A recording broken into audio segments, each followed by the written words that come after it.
Što više znaš, manje ti se sviđa ono što vidiš oko sebe.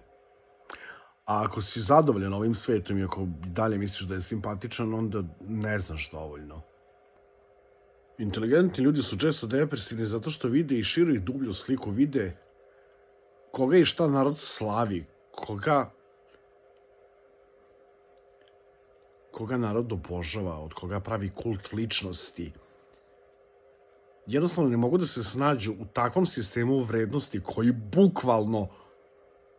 bukvalno nema vrednost. I to je nešto što im često dođe glave. Društvo voli površnost, a sistem pritom nagrađuje poslušnost i onda ne može inteligentan čovjek da se ne zapita zašto je to tako, a naravno odgovor jednostavno ne može da bude normalno. Možeš samo da se vrtiš u krug i da shvatiš da ti malo šta možeš tu da uradiš da bi to promenuo.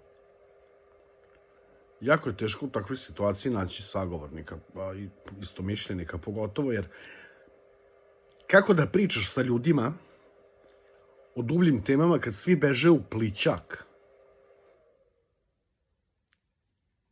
Ljudi se jednostavno plaše teških tema.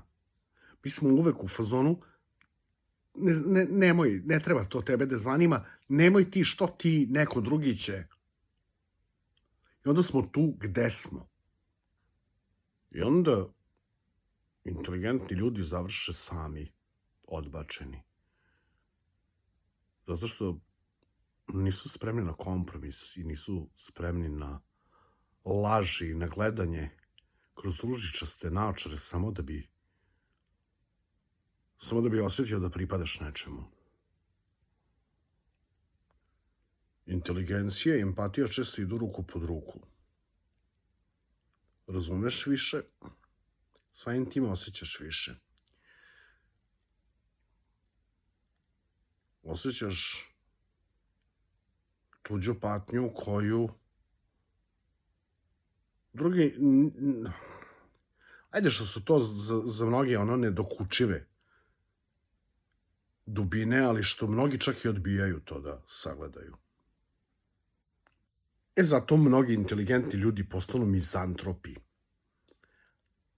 Ne zato što su od starta mrzeli ljude, nego zato što su zaista dali previše sebe, a zauzvrat dobili odbacivanje, distancu, tišinu.